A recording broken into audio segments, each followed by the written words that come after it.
No. gosh. I haven't had an That's free coffee Tuesdays. No. Anybody ask? Oh, that's not good. Oh, great.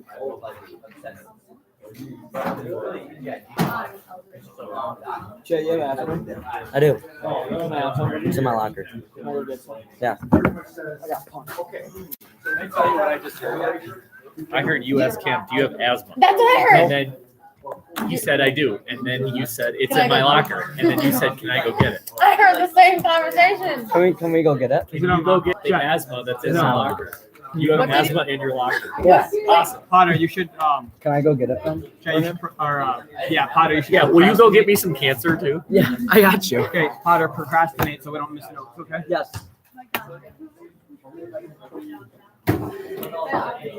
Usually. Attendance list is coming around, round. A couple things. One, the bus rolls at 7:45 tomorrow. So be here at not 7:45. Well, slightly before. Remember, we're going to have lunch, plus we're going to the U.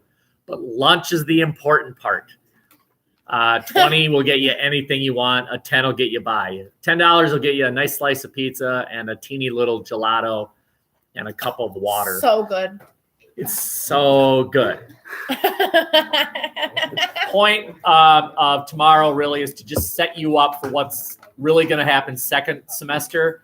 You get to meet all the other CIS students from all the other big, scary Minnesota schools, and they're much smarter than you. And that's what I want. I want you to get the point across that you, being in Little Scummerset, are much dumber than all of those big suburban schools like Eden Prairie and the St. Louis Burnsvilles, Park. that you are not even in the same league as them. How could you possibly think? And all of this is sarcasm, that you're just as smart as them.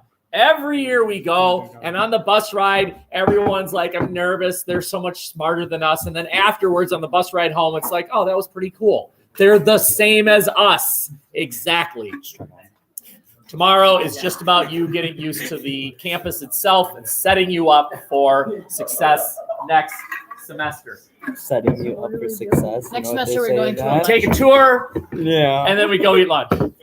That's it. Plus, we'll go to the school store if you want to buy some gopher gear, because you are, like it or not, you are Golden Gophers. Yeah, buddy. You are freshmen at the U. Yes, dear. Like no, how we normally do. You don't get cards. You can buy them. You don't get them. And I how do we can't- get in the game? We don't get cards. We get student numbers. I have where you can yet to be purchase a told card. that answer. Maybe we'll find out. Black market. Okay. Enough of that. Hey, you got a student number for me? Yeah. You will have time today to get into your groups of people that had document analysis the same as you, and maybe collectively you can figure out what many of you are struggling to figure out individually. What the crap is that document saying? So you will have time to sort of see if you can figure out what is going on here. Just get the gist. What does your speaker have to say about the issue being addressed? Documents 1 and 2 are about taxes and spending. Is the speaker in favor of or against federal government taxes and spending? Document 2 is about, what is document 2 about? 1 and 2 Sorry, are documents 3 and 4 are about, the Sedition Act. really? Yeah. The Sedition Act, I right. agree. Is your speaker in favor of or against the Sedition Act? And then document 5 and 6 are about states Rosa-ing. Say no. You understand? Can states do that? Is that a functional thing to do? All of us would applaud what Rosa did. But can states do that? Does that make a functioning country? Yes or no? And then within the document, you should find many, many examples of historical evidence, which you can, of course, use. So that will happen slightly in a bit. Just give me a little bit of time here. We are going to talk about, in class, if we became a nation in 1783, but Washington was not elected till 1789, what was that 6-year period? What was that? There was many different presidents of the. We had a confederation. We had the Articles of Confederation, and we are going to go over pretty quickly that document, the Articles of Confederation. Of problem with that document led to the creating of a new document, the U.S. Constitution. The U.S. Constitution was created in 1787, but we became a nation in 1783, which means for 4 years we operated on a different model. And if we replaced it with the U.S. Constitution, what does that tell you about the effectiveness of the previous document? Not so good. It didn't work real well. All right, we're going to look at, well, why? What happened? So you'll see here that in the original document that governed our nation, called the Articles of Confederation, each of the 13 states was, big word here, sovereign. Sovereign, which means free and independent. That's right, free and independent. Think of them as 13 separate nations. Think of it like Europe. Anyone happen to know Europe? It's full of countries, right? Are they bound together by anything? The European Union. The European Union. What does that mean? Or can you give me an example of something that binds Europe together? The euro. The euro. Very good. What is it? It's the Money. Currency. That's right. The currency. There's one currency for Europe, no matter what country you're in, with a few exceptions. It's the same currency for all of those countries. Something else that binds all European countries together is the law, I guess, that you can move to any of those countries. That if you live in one country, you have free movement in any country without restriction. Do we have a common currency in our nation today? All 50 states have a common currency. Can you freely move to Idaho? Yes. Yes, exactly. But at this time, each of those states had their own currency. There was free movement, but each state had their own currency, which means Europe today is more tightly bound than the 13 states were at the beginning of our nation's history. Look at this. Each state had its own army and navy. Is there potential for civil war between the states? Certainly. And there were arguments. Borders was the main one. Where does New York end and New Jersey begin, or something like that? They each had their own money. They even taxed products traded over the state border. Very much like the current situation where the U.S. government has decided to tax imports from China. And China has reciprocated, and now we have what's called a trade war. We up the prices on Chinese products, so they up products on American products, and off we go. And so far, we haven't seen the consequences of that yet, but that day probably is coming. Anyway, same thing here. Taxed each other's stuff. You might even ask, like, well, what made it one nation? If they each have their own army and they each have their own currency and they tax each other's stuff, couldn't you look at this like 13 separate nations that sort of were allied to each other, allied, we'll go with allied with each other somehow, but pretty weak. And that's why it was a confederation, not a federation. A unitary government is when the national government has almost all power. A federal is when it's kind of balanced between national government and state governments. A confederal is when the states have almost all power and the national government has a little bit. That's what this is, right? The name of the document was the Articles of Confederation. It says adopted by CC. 1777. That's Constitutional. the Continental Congress. So look at that. Even before we won our independence, we already had a document in place. When we win, here's how we're going to roll. It's pretty impressive. What I'm about to do is called contextualization, right? We're going to look at the big idea. There are moments in American history when we are really good at saying, all right, once A happens, we'll be ready with B and C and D and E and F and G. And here's an example. During the American Revolutionary War, there was already a plan in place for when we win, here's what we're going to do. Later on in this class, we'll attack World War II. While we were beating the Germans and the Japanese, there was already a plan in place for what the U.S. was going to do with Europe. So sometimes we're really good at it. We're really good at, once A happens, we're ready with B and C and D. And sometimes we're really bad at it. Case in point, once we get to the Vietnam War, we didn't have a plan B and C and D. Once we get to the Iraq War, we're still there. There was no plan B and C and D. So sometimes we're really good at it, and sometimes we're really bad at it. Okay. Any questions so far? This is the Continental Congress.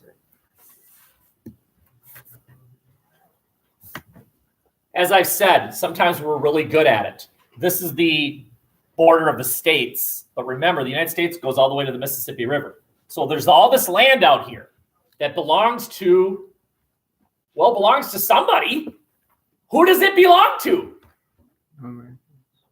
America. What do you mean by that? I said Native Americans. Native Americans? Ah, adorable. Oh, wait, no, we're way past He said it belonged to the Native Americans. Whoopsies. That's cute. Anyone else have a guess? All the states fought over it and Trinidad. You're right. There were people who said, look at Pennsylvania. There's a line here and a line here. Let's just extend Pennsylvania forever. Pennsylvania will just expand to the western border of the United States. New York will just expand. You know who didn't like that very much? Everyone who had borders. That's right. The states that didn't have a western border along the Appalachian Mountains. We're like, that's not fair. So that plan was scrapped. Anyone else? Who owned all this land? No one. The federal government, the United States government. I told you that there were 13 independent sovereign nations, but that the national government had some power. And here's one of them. Here's one of the powers the federal government had, the national government. It owned this land. And new states would be created. Now I'm about to contrast something that the U.S. did with what Britain did. Do you remember what that was called when Britain called itself the center of its own universe and all of you colonies exist solely for our benefit? What? Mercantilism. Very good. The American policy was the anti-mercantilism policy. Any new thing that was created out here would be totally equal to the original 13. Totally equal. Unlike what Britain did. Right? When Britain created colonies, they were secondary. And what the U.S. did was say, nope, when we create something, we'll call it Kentucky. Kentucky will be as equal as the original 13. Or other states like Wisconsin or Minnesota. They'd be totally equal. It's pretty rad. Pretty radical thing. When you moved out here, and what they did was they plotted the land. They scaled, they surveyed it, they planned it out, and then they sold it plot by plot.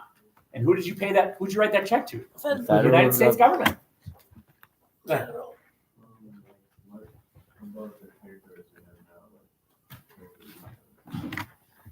Very good for saying Puerto Rico. Very good. Puerto Rico is not a colony. It is an American protectorate. Territory. And what that means is it's not a state, but it's not a nation. It's not a country. It's not a nation. Oh. But those people are American citizens. Here's something that most Americans don't know. There is a difference between this thing called the United States and this thing called America. The United States of America are the 50 states. There's this other thing called America. It's the 50 states plus Puerto Rico plus Guam, the armpit of the world, Guam, and plus a couple other things, U.S. Virgin Islands. That's America. Okay. Today, the federal government owns something like 90% of Nevada. Over half of California is owned by the U.S. federal government. And sometimes the federal government relinquishes control of a plot of land and sells it. And mining companies buy it, or farmers buy it, or ranchers buy it, or private people buy it. Still happens. Okay. Any questions on this slide? Let's rock.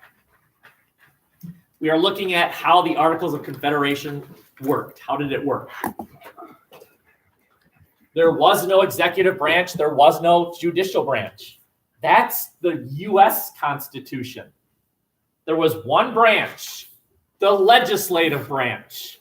All they had was this thing called Congress. Not two houses, one.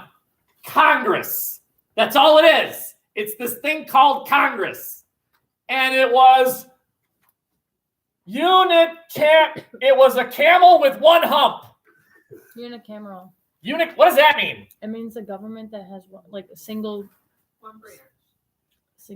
Not quite one branch. I looked it up because I took the key and I didn't know what it was, and I looked it up and I forgot. But it had something to do with one, and then camel. We have today a bicameral legislature. Oh, there's a Legislature. One side of Congress. There it is. Well, no, not one party. No. Today, we have a bicameral It's like legislature. a single government. There's one that's- What are they? The Senate and the House of Representatives. Anything passed in the Senate goes to the House of Representatives. Anything passed in the House of Representatives goes to the Senate. The Senate has 2 people per state, no matter how many people live in your state. It is not based on population. It's based on total equality of states. The House of Representatives is somewhat based on population, although it's a little bit more complex than that. This one was 1 state, 1 vote. 1 state, 1 vote. No matter how many people lived in your state, you got 1 vote. So California, 54 million people, 1 vote. Wyoming, 600,000 people, 1 vote. Each state gets 1 vote. Okay? Populous states would argue this isn't really fair, but it's based on the idea that each state is sovereign, independent. Yes, we're loosely linked, but we're not tightly bound. Okay? What could the federal, what did this Congress, what could it do? Here's what it could do. It could wage war. It could declare war. It could raise an army. It could raise an army. It could raise a navy. It could sign treaties with foreign nations. It could borrow money. It could create post offices. And if states argued with each other, to whom would they go? They would go to Congress. You might wonder, as you're writing this stuff down, post offices, does that matter? I mean, what do post offices do? How many of you would even know how to, if I told you to go and get a stamp, how many of you would even know what to do? Have you ever seen a stamp? Are these things a thing anymore? Okay. Yes. It's dying. It's dying. Stamps are dying. Now, Post office is emails. dying. But imagine this. We have all of these ways of communicating with each other today, you know, through your cell phone, through computer, all these ways of communicating. But back then there was one way, the post office. That's it. I mean, besides face-to-face. Yeah. This is the one way to control communication. Imagine a federal government building that controlled every way you communicate with each other than face-to-face. Written, phone, face-to-face on the computer, all that controlled by one government entity. That would be Big Brother-esque, right? But that's what the post office was. It was the one government entity that controlled communication over long distances. And so it was a quite powerful thing back then. I realize this is a lot. Remember, all of this is on the website. I'm now listing for you the weaknesses. The weaknesses of the original Articles of Confederation. 1, where's its power to tax? There is no power to tax. They can't even tax. How do you run a government without the ability to collect money? Things cost money. A navy costs money. It does not have the authority to tax. Well, that's weird. What you're doing is you're relying on the good graces of the 13 states to volunteer soldiers. Okay? Anyone aware of this thing called the United Nations? It's a thing today, right? Can the United Nations tax? It cannot. It asks for volunteer soldiers. And nations that belong to the United Nations, volunteer soldiers. Now, the U.S. does pay for something like half of all United Nations operations voluntarily. It's all voluntary. It's sort of what's going on here. It's weak. The United Nations today is criticized as a weak organization because no nation is bound to it. Did you know that a week ago or something like that, the United Nations basically told the U.S. stop taxing Chinese products? Stop it. And of course, we cowered in fear at the mighty United Nations, didn't we? So all those taxes on Chinese products have now ended. And now let's get back to reality world. Basically, we told the UN, screw you. No. And the UN's response was, please? Right? What can they do? Shall they raise the United Nations Army and take on the American army? Nope. That's not going to happen. The United Nations can basically do nothing except ask again. Same thing. Same thing. Other things, regulate commerce.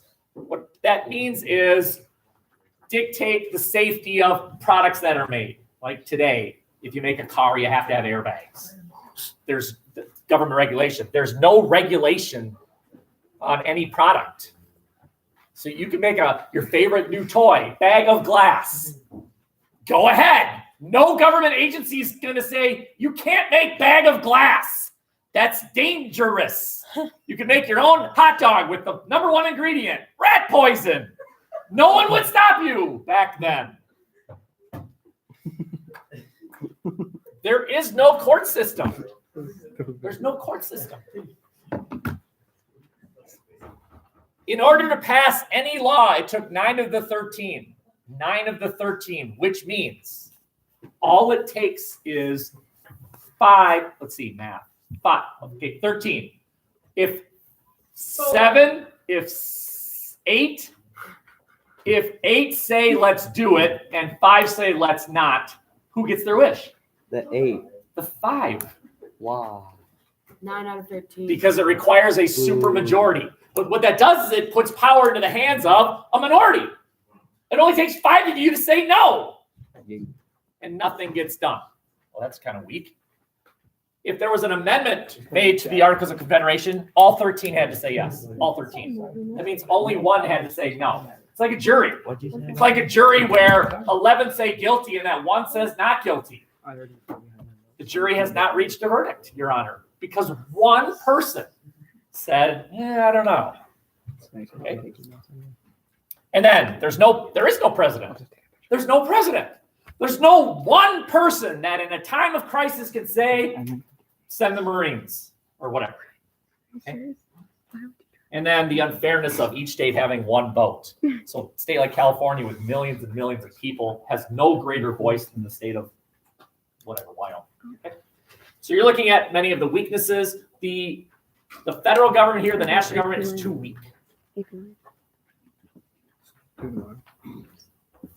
Okay. At this time, a few laws that do matter a great deal were passed. One affects you and I because it covers the state of Wisconsin and up to the Mississippi River and the St. Croix River. As I said, they plotted the land out. Can you see the straight lines going across? Try and picture in your mind's eye the United States.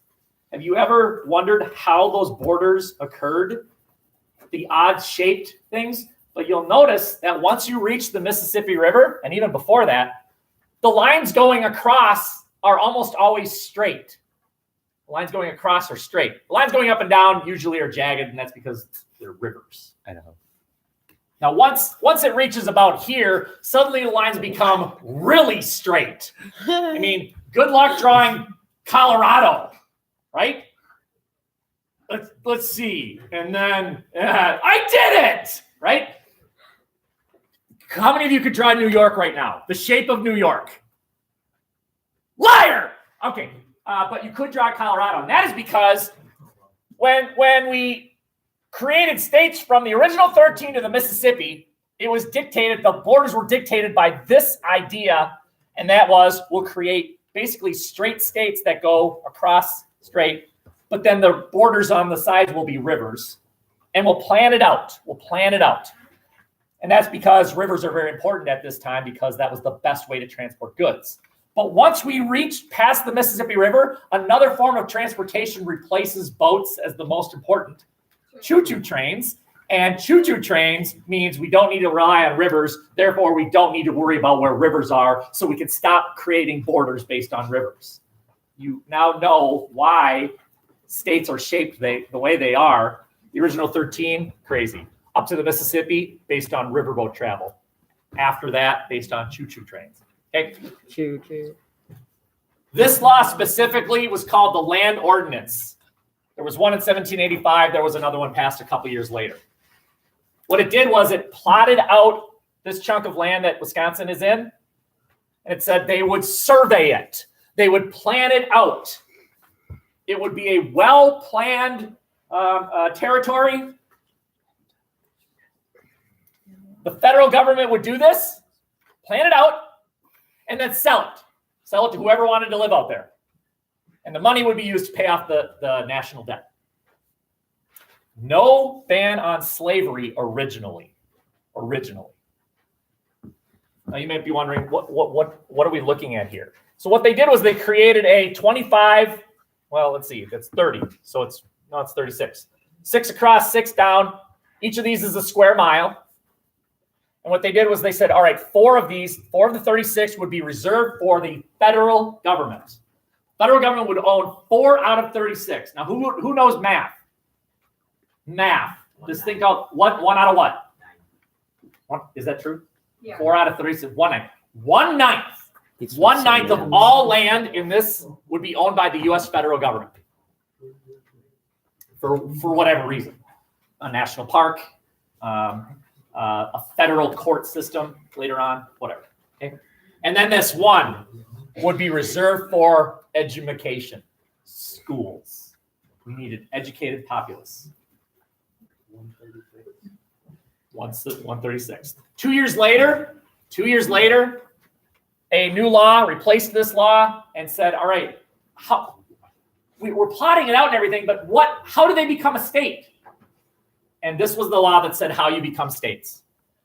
Once a certain number of people move into an area, they can apply for statehood. Does anyone know, by the way, what that number is? A lot. Very good. A lot. Excellent. It says that right in the articles. 60,000. Once 60,000 people have populated an area, they can write a state constitution and they can apply for statehood. And if granted, they'd be totally equal to the original 13. And then it updated this no slave ban by saying no slavery in this area. Oops, sorry. Any questions here? You said 60,000? 60,000 could then apply for statehood. I would never test you on that. Sure. I wouldn't do that. You It's just a also number. you also said someone would be on the test, but it wasn't. Did I? Oh. Yeah, it took me 3 hours to remember that. Did it? In the planning. Wait, can you go back? Come on, Steve. Oh, this coffee is awful. Awful. Awful. Why? From Holiday? Is it It's from Holiday? cold. Oh, You're cold. how? Oh, Good one. Let's go. there's more. Oh yeah. No, I don't care. Keep going.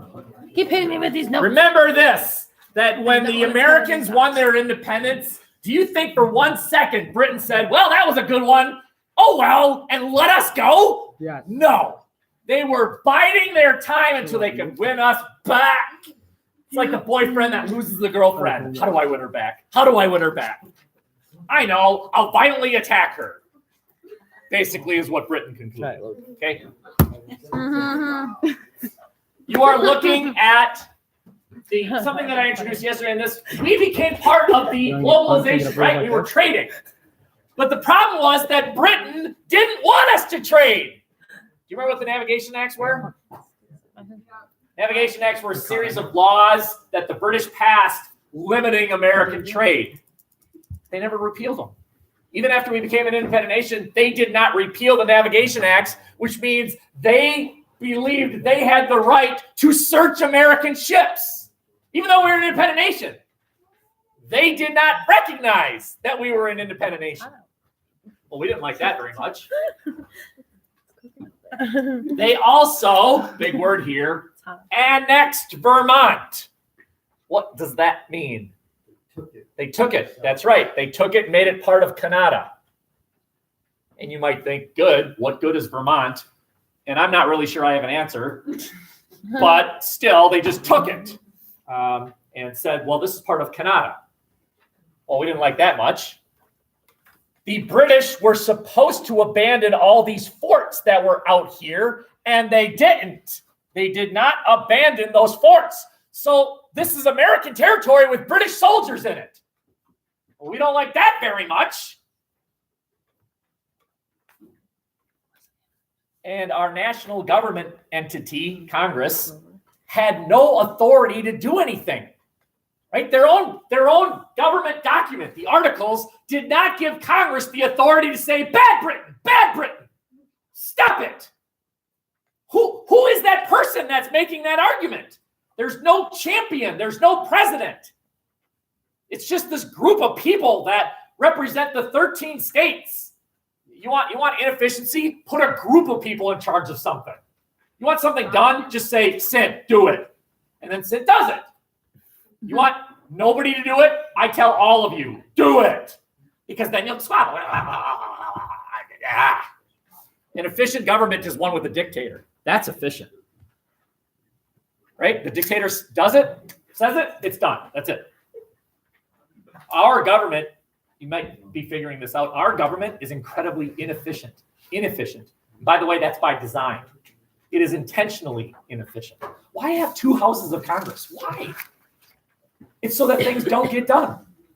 If you want things done, have a unicameral. They pass it, it becomes law. That's it. No. We need to pass this house and then this house to make sure it doesn't get passed. Right? That's a basic distrust of government. And our government is intentionally written that way. Yeah. No. Oh, thank gosh. When I'm done talking, ones shall gather ye. Yo. Bring your documents with ye. We don't get it. Twos shall gather yea.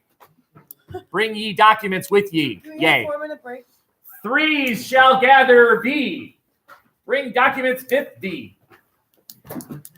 4 shall gather wah. Bring documents with ya. With ya. 5 shall gather here. Bring documents here. 6s over there. Bring your documents with you.